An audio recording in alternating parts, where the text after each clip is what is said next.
성프란치스코의 여행과 꿈. 머레이 보도 지음. 홍윤숙 옮김. 성바오로.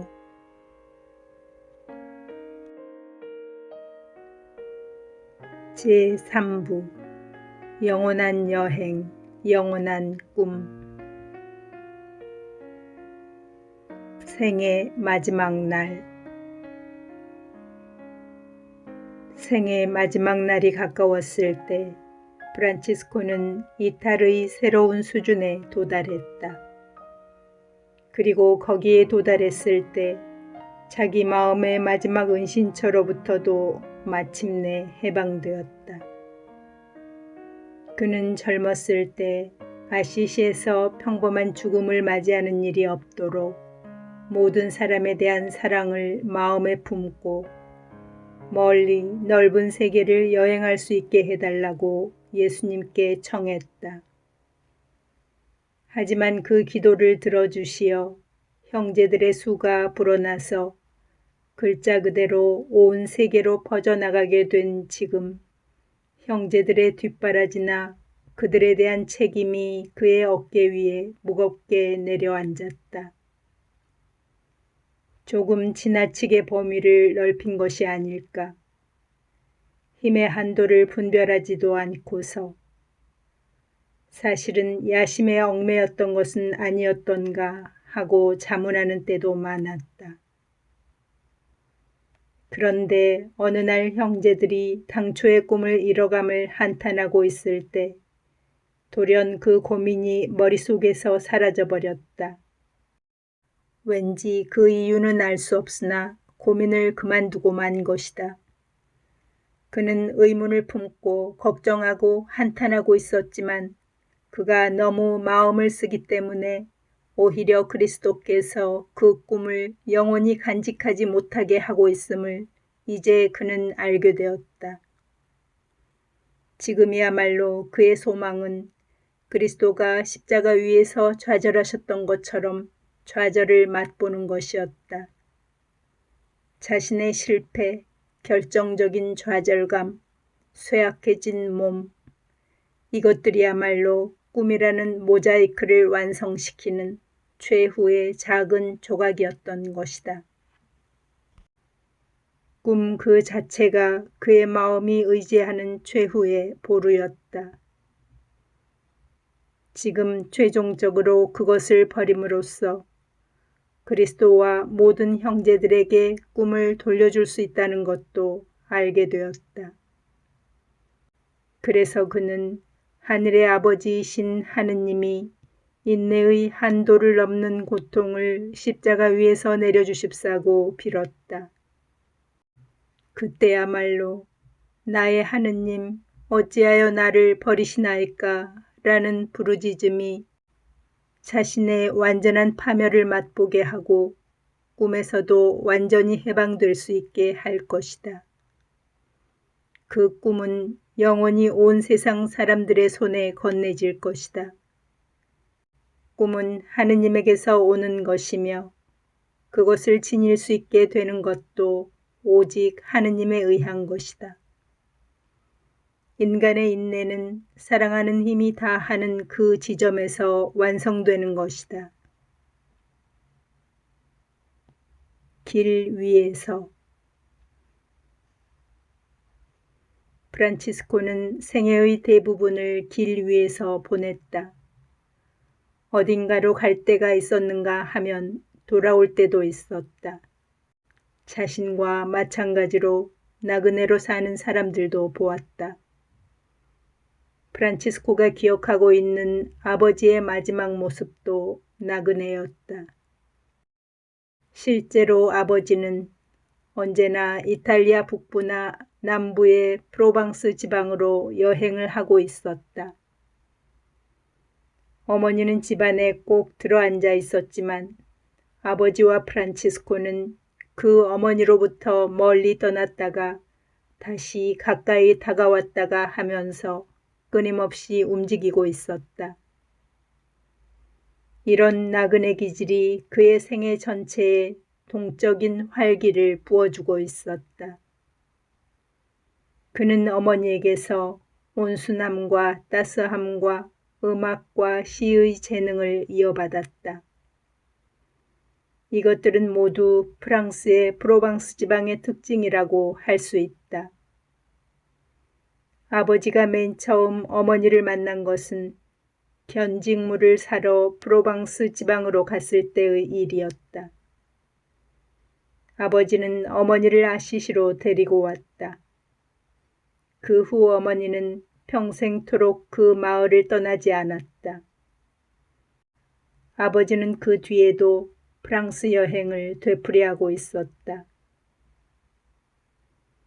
프란치스코가 아버지에게 물려받은 것은 모험과 호기심, 자신의 확신에 완고할 만큼 고집스러운 면, 현실적인 성격, 끊임없이 움직이며 가만히 있지 못하는 영혼 같은 것이었다.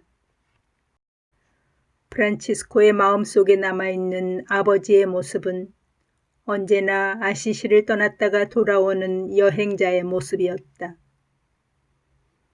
프란치스코가 아버지 곁을 떠난 뒤에도 아버지는 쉴 사이 없이 여행을 하고 있었다. 프란치스코의 마음속에서 두 사람은 여행 도중에 자주 만났다. 인기척 없는 마음속 내거리에서 두 사람은 화해하고 아버지는 이렇게 말했다. 아시시의 주교 앞에서 네가 취하지 않을 수 없었던 행동의 의미를 나는 잘 알고 있다. 이런 화해의 시기가 언젠가는 실현되지 않을까 하는 기대에 차서 프란치스코는 시종 여행을 하고 있었는지도 모른다.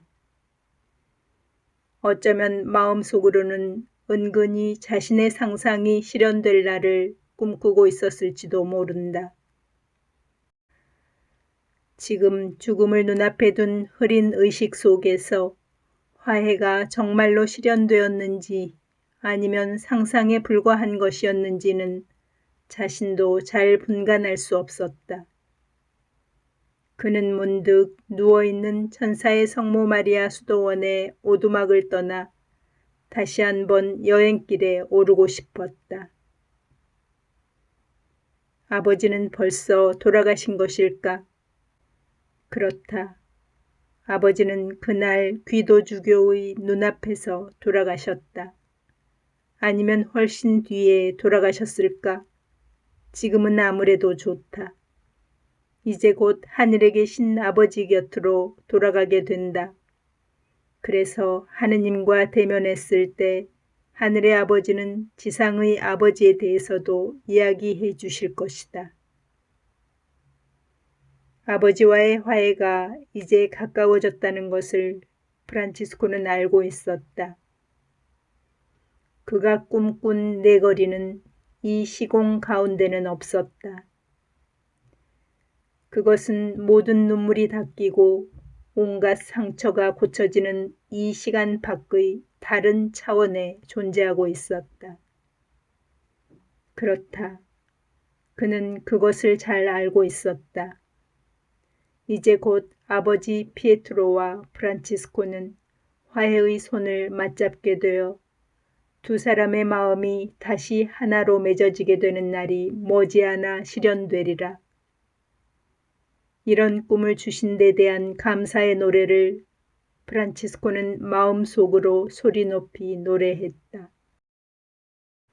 그리고 얼마 후에 만날 하느님의 모습을 마음속에 떠올리려고 했을 때 그 얼굴은 어느새 아버지 피에트로의 얼굴이 되어 있었다. 아시시를 찾아올 작은 이들. 사랑이란 얼마나 꾸밈없이 아름다운지. 그 아름다움은 빛을 뿜어낸다기보다는 마치 향유처럼 마음을 따스하게 녹여주는 것이다. 프란치스코는 생각했다. 사랑은 수바시오 산의 동굴 같다. 작고 좁지만 놀랍게도 한정이 없다. 어둡고 좁은 통로를 들어가면 우리들 안에 무엇인가가 열린다. 마치 땅의 태내에 따뜻하고 안전하게 보호되어 동면하고 있는 듯한 기분이 든다. 귀에 들려오는 것이라고는 자신의 숨소리와 새소리와 벌레 소리뿐이다. 그리고 마음 속에는 하느님의 목소리가 들려온다. 수바시오 산의 중턱에 있는 작은 동굴을 회상하며 프란치스코는 미소 지었다. 산 아래 평원에서 죽음의 자리에 누운 그는 이제 2번 다시 그 산으로 성스러운 등반을 할 일은 없을 것이다. 하지만 그의 혼이 육체를 떠나서 천사의 성모 마리아를 떠나갈 때에는 꼭 다시 한번 수바시오 산 위로 날아가고 싶다. 그리하여 하나하나의 동굴 속으로 미끄러져 들어가 그 장소를 빌어서 자기 자신을 찾으려고 하는 사람들을 위해 모든 동굴을 축복해주고 싶다. 만약 허락된다면 이 산을 내려갈 때가 그 사람들에게 마음과 혼이 소생되는 때이며 거룩한 사랑의 높은 곳으로 영혼이 상승하는 때가 되게 해달라고 예수께 청하고 싶다. 훗날 이 땅을 찾아올 사람은 과연 어떤 사람들일까? 작은 사람들, 그것은 틀림없는 일이다. 나이는 다르더라도 모두 그가 품었던 꿈과 여행을 찾는 사람들이라는 점에서는 같을 것이다. 프란치스코는 그 사람들을 위해서 그리고 꿈으로 가득 찬 그들의 여행을 위해서 기도를 드렸다. 그는 마음을 높이 들어 올려 세상 구석구석으로부터 아시시로 몰려오는 사람들을 보았다. 그는 이렇게 빌었다. 주여 축복해 주소서. 이 땅을, 이 땅의 모든 동굴을 고독한 방랑자들이 이곳의 주인이기 때문입니다. 지상의 모든 수바시오 산 정상에 그들이 맞을 아침이 동터올 때까지 이 복된 산에 그들을 머무르게 하소서. 주 예수여, 당신의 작은 종, 당신 사랑을 노래하는 저는 꿈을 찾는 모든 아이들에게 당신을 위해 선포합니다. 영원한 여행을 꿈꾸는 너, 그 꿈을 찾는 이여, 일어나라. 너의 꿈은 시작되었다. 마음속에 떠오른 이런 말을 레오가 곁에 있어 들어준다면 틀림없이 이 기도를 기록하여 후세의 모든 구도자들을 위해 남겨두었으련만. 훗날 이곳을 찾아와 수바시오 산 정상에 설 어떤 젊은이가 있어 자매인 죽음이 다가올 때 프란치스코가 영혼으로 읊조린 이 기도의 메아리를 가슴으로 들을 수 있으리라. 그렇게 되기를 프란치스코는 기도하였다. 그리스도의 상흔.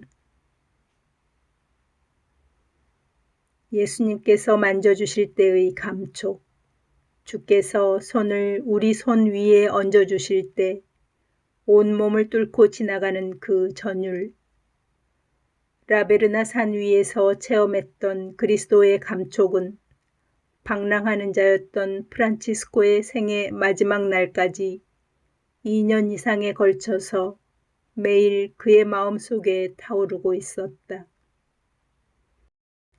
라베르나에서 예수께서 타는 듯한 상처를 프란치스코의 부드럽고 예민한 살갗에 새겨 넣으셨던 그 순간을 생각하면 다른 온갖 체험은 완전히 퇴색해버리고 마는 것이다. 말로서는 형용할 수 없는 아픔 가운데서 그는 환희와 고뇌가 모진 고문과도 흡사한 사랑의 행위 속에서 하나로 융합되는 그 신비적 일치를 맛보았다. 그것은 한 번에 한한 것이 아니라 끊임없이 계속되는 것이었다. 그는 매일매일 골고타의 예수님의 고통을 짊어지고 있었기 때문이다. 그것은 그리스도에게 받은 수락의 표지, 주를 찾아온 작은 사람 프란치스코를 받아들인다는 눈에 보이듯 확실한 표지였다. 또 그것은 산의 동굴 속에서 돌을 침상으로 나무 토막을 베개로 삼고 지낸 잠들지 못했던 밤들이 또렷한 정신으로 치러낸 신성한 것이었다는 보증이기도 했다. 예수님의 감촉, 그 뜨거움, 타들어가는 듯한 아픔 가운데 있으면서도 그 사랑과 추억에 형언하기 어려운 감미로움, 천사의 성모 마리아의 오두막 그 차디찬 잠자리에 누워서 프란치스코가 느낀 것은 오직 손과 발과 갈비뼈에 닿는 예수님의 감촉뿐이었다. 프란치스코는 형제들이 지켜보는 가운데 예수와 함께 여행하는 자가 어떻게 죽는지를 증언하면서 죽고 싶었다. 가난하고 부서진 몸뚱아리로 예수께서 만져주신 상흔과 그의 눈에서 비치는 성령의 빛을 환히 드러내면서 평화로운 세상과의 작별은 주님의 더 작은 형제들로 불린 그들의 소명이 참되다는 것을 보증해 줄 것이다. 마지막 순간에 진실되다면 형제들은 그것을 보고 그들 역시 예수님과 함께 길을 걷고 있음을 믿게 되리라. 그들은 프란치스코가 보여준 본보기에 따라 그저 인내해가면 되는 것이다. 그렇게 된다면 그리스도께서 완전한 평화를 가지고 그들을 살펴주실 것이다. 오두막 속을 둘러보고 프란치스코는 희미하게 보이는 그를 둘러싼 한 사람 한 사람을 위하여 또 클라라와 자매들 한 사람 한 사람을 위하여 빌었다. 이제 꿈은 그들에게 맡겨졌고 여론은 그들 앞에 놓여 있다. 자매인 죽음. 형제들의 목소리에 프란치스코는 갑자기 꿈에서 깨어났다. 그들은 프란치스코를 위해 기도하고 있었다. 도대체 얼마 동안이나 여행과 꿈의 기억 속에 헤매고 있었던 것일까? 아무래도 좋다. 어찌되었건 자매인 죽음은 손에 닿을 듯 가까이 있다. 그는 간신히 분별되는 형제들의 얼굴을 차례로 좇으며 볼 수 있을 때 그랬던 것처럼 이젠 보이지 않는 눈으로 그들 하나하나에게 사랑을 보냈다. 그러고 나서 그는 엘리야에게 옷을 벗겨달라고 부탁했다. 땅 위에서 빈털터리의 모습이 되어 누운 채 죽음을 맞이하고 싶었던 것이다. 엘리야는 프란치스코의 소원대로 해주었다. 그러나 그의 몸을 바로 다른 옷으로 덮고서는 권위에 넘치는 타고난 목소리로 이렇게 말했다. 아버지 프란치스코여, 저는 거룩한 순명으로 당신께 이 옷을 빌려드립니다. 당신은 그것을 소유할 어떠한 권리도 없습니다.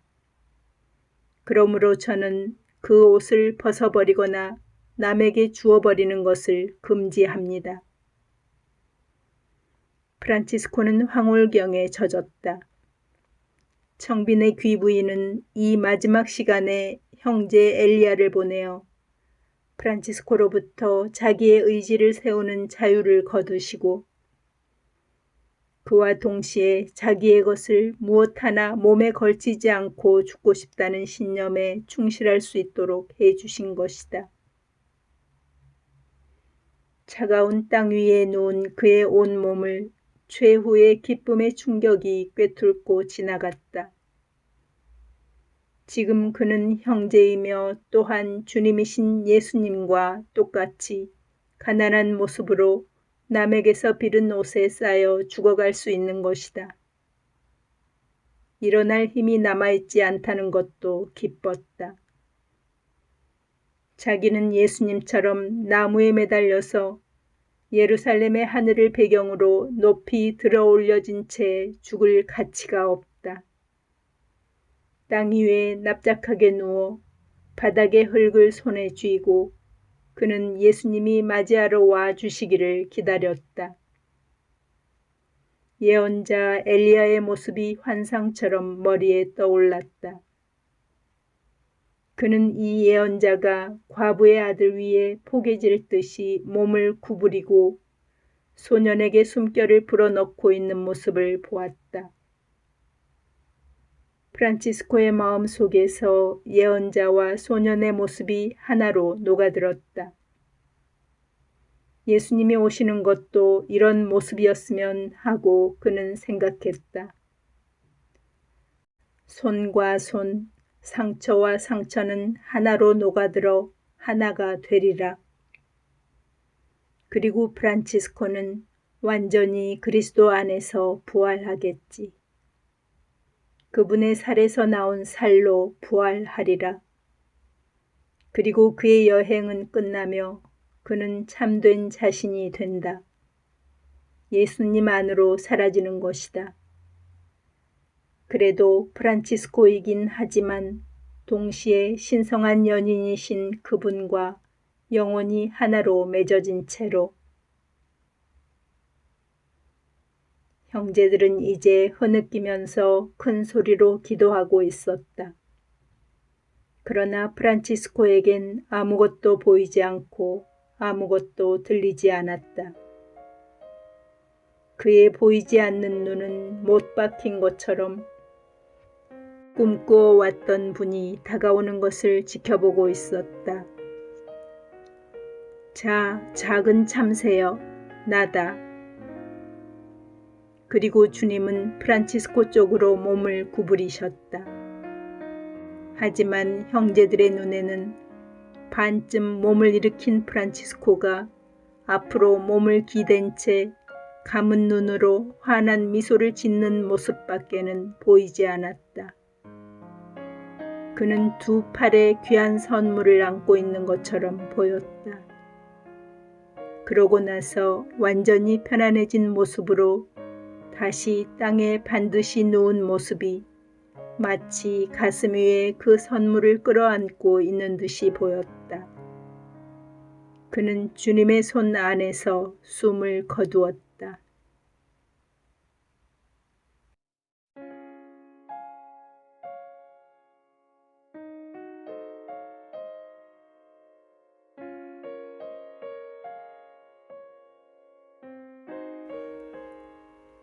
맺는 말. 사람들은 그를 믿었다. 사람들은 꿈을 믿고 싶어 했고 그는 그 꿈이 실제한다는 것을 증명했다. 그 사람의 이름은 프란치스코. 그는 아시시 마을에서 조용한 생애를 보냈고 평화롭게 죽어갔다. 영의 빛이 온 세상에서 꺼져가고 있을 때 이 사람, 이 작은 한 사람이 다시 불꽃을 타오르게 했다. 죽었을 때 그의 나이 불과 45이었지만 그는 모든 사람들에게 꾸어야만 하는 꿈과 나서야만 하는 여행을 남기고 갔다. 이 기록은 프란치스코와 함께 한 나의 꿈이며 프란치스코와 함께 더듬어간 나의 여행이다. 이 글을 읽은 분들의 눈에 그 꿈이 명료한 모습으로 떠오를 수 있기를 빌며 온갖 이해를 넘어서는 평화와 기쁨으로 향해 간 그 여정에 독자 또한 나서게 되기를 기도한다. 그러나 출발에 임해서는 부디 다음의 일들을 기억해 주시기 바란다. 나서고 들어가는 여행과 꿈 모두 소중하여라. 여행이 없다면 고독 속에서 홀로 단조로이 맴도는 쳇바퀴, 그대 안에 들어가는 꿈은 헛되리. 여행에 나서 가없는 내면을 향한 여정으로 들어가면 겉모습에서 벗어나 생의 수레바퀴를 붙잡고 그대의 진정한 모습을 찾으리. 내면에 너무 오래 잠기면 길고 긴 동화 속 여정이 되어 그대의 꿈은 환상이 되고 꿈이 그대를 끌고 가 현실의 길만 수레는 되풀이할 뿐. 여로에 너무 길게 머물면 아련한 꿈 흐릿하게 사그러질 때까지 길은 꿈을 하염없이 다시 붙잡으리. 여행과 꿈, 서로 하나가 되는 사랑의 행위, 여행도 꿈도 가슴에서 우러나와 현실이 된다.